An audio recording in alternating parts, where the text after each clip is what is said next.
Welcome to Cancer and Peace Moments. I'm Sean Stewart, here with my good friend Peter Scalzo, and this week we are going to have just a 15-minute segment here that has snippets and insights from previous episodes that we think you'll find meaningful, and we hope you enjoy. Thanks, Sean, for that recap. And in this area, of course, this is a huge area for me personally. But it's that desire, I think, that we have that that we're not alone, that we're not doing this by ourselves, by our own power. And I think the cancer journey is one that there's a tremendous amount of where you feel like you're not in control. Things are outside of what you can do. And so for me, and I don't know where it's wherever people are at with the higher power concept, but for me, having a spiritual life has been essential to my cancer journey. And it's one in which, and so I've also resonated with the 12-step work that I've done in recovery, but it's one in which, just very briefly, where I get that I'm powerless over the cancer. I can make decisions about what doctor I'm going to go to, my health in the sense of, diet and exercise, things like that. But ultimately, I have no control over the cancer. And so I've chosen to have a spiritual relationship, which means that I've given control and power and authority to, and my higher power is Jesus Christ. So I've been an Orthodox Christian for a long time. I've had a relationship with God for years upon years. And so I've just chosen that is helpful for me. And I think, it's interesting. One of my children asked me the other night, they said, we have a close friend who they lost their son to cancer about a week ago, and he was 27, and he was very good friends with my kids. And I was sharing with my daughter how, according to a pastor that I know, I was discussing it with him, but this young man had really left his faith, and whether it was atheism, agnosticism, I'm not sure, but he had reconnected back with Jesus. And my daughter said to me, "Why is that? Why?" And I said, I'm going to use this phrase, there's no atheists in foxholes. And the issue is when you're facing your own mortality, I think you want to believe in something or someone greater than yourself, that there's this power, there's this person, entity, whatever it is, that actually created the world or either set it in motion, but has some say in what happens to my soul and spirit when I depart this physical body. And I think that's helpful to have that viewpoint when you're going through cancer, because, and we'll talk about this in just a little while, but my purpose and my hope comes out of my spiritual relationship with God. And so for me, I'm in my 18th year of this cancer journey, I don't view my journey as wasted. I don't view the pain as wasted. I view what I'm going through, that God is using it, and he's using it for transformation purposes. In other words, I'm a different person than I was before the cancer, and I've grown in a lot of ways. The pain and suffering has brought me to a place of dependence upon my higher power and increased my faith, all that. Yeah, and that's, for me, that's tied in with the spirituality piece. But for me, it's about being in a space, cancer space. It's why I do podcasts, why I speak, why I do cancer support groups.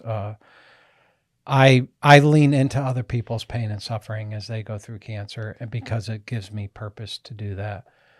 I've received comfort from God, and I want to give that comfort out to others. And also, and I tell cancer patients this a lot, just be honest about what's going on inside of you, and your family. You're going to be an example for your family. I mean, I think about my mom, who had ovarian cancer, and she died 3 months after my first cancer surgery. And so she taught me, she showed me how to pass.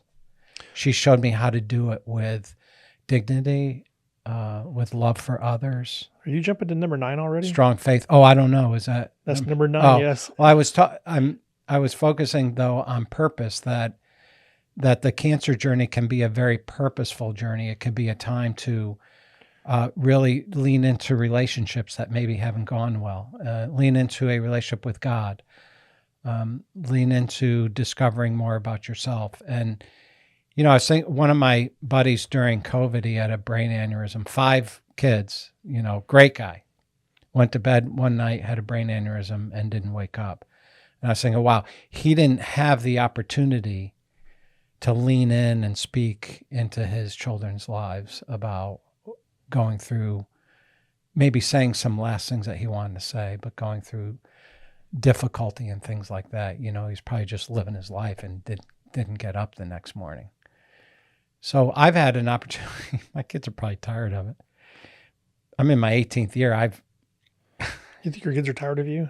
I just think they've been in the hospital with me. They've heard all my stuff. They've read my book, but it's been very purposeful. Yeah. To speak into the lives of others. The journey has been exhausting, but you have found a purpose in it. Yes. I think that's the importance of the message Yep. that you're giving, and you're asking someone else who is now in a cancer journey Right. that in their top 10 should be Right. finding their purpose in that. It's not just to suffer. Right. There's always purpose behind suffering. Just really grasping this concept, and that is there is no silver bullet. Is probably, it needs to be in the 10, because when you don't grasp hold of this principle, you could chase your entire journey for something that isn't there. Let you speak on that. Yeah, I mean, that's really a big topic for cancer patients.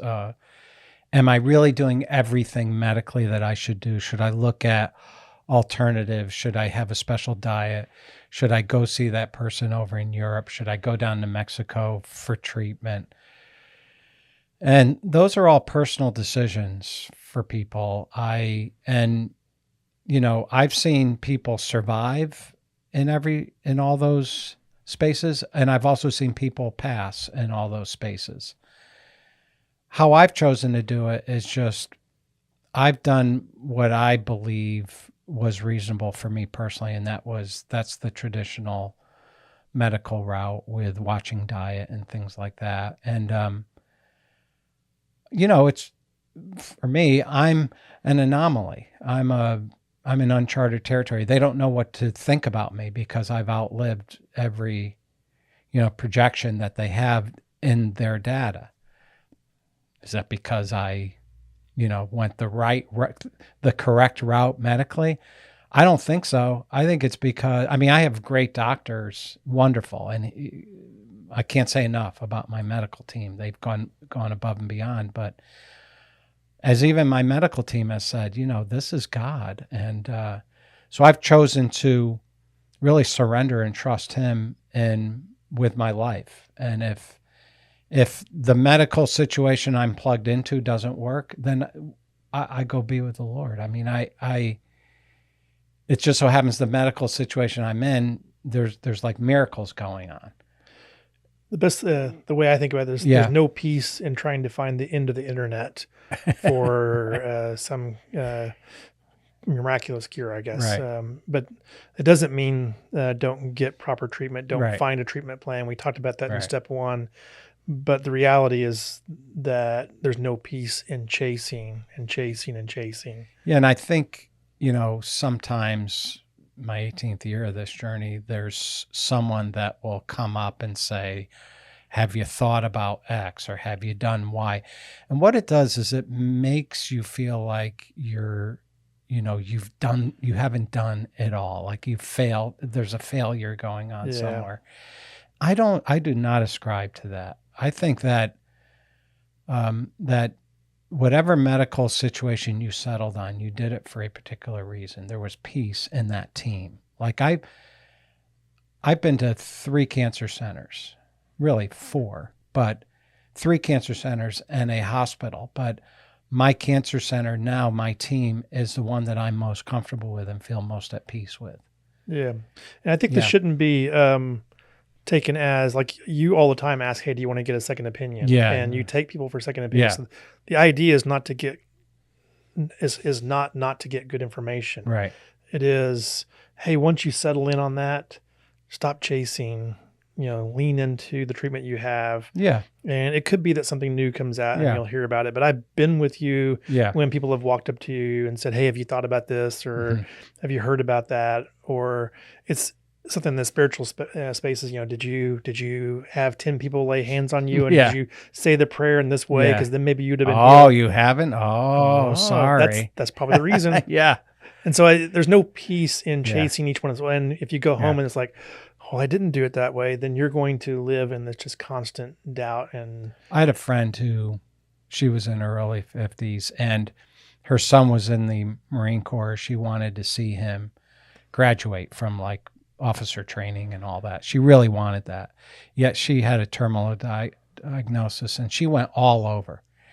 And finally I said, hey, if you want to, you can try my oncologist. I think she's wonderful.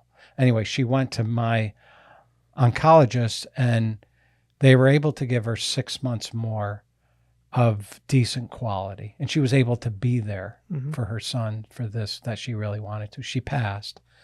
But, that was a case where she had a particular goal in mind. She was very motivated to just be at her son's graduation. So, but most of the time the outcome's the same. And it's my mom's story of a good tuna on toast. I mean, she went all over the nation to cancer centers. My brother and my dad brought her, and finally she was at Yale, and we knew the outcome. It was a terminal cancer diagnosis, and so she was assembled with the team, and they said, "Do you have any questions?" And she raised her hand. Where can I find a good tuna on toast?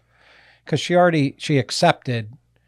Now she stopped chasing. She applied this principle. For the initial diagnosis, like we discussed before, I do think it's really important that pathology is correct and that you're in a place that deals with that cancer. Yeah, I think there's enough clarity that you're not asking for. Don't get a good diagnosis. Don't get a good treatment plan in order. Right. Just don't chase. Right. There's no silver bullet in them. Thanks for listening, everyone.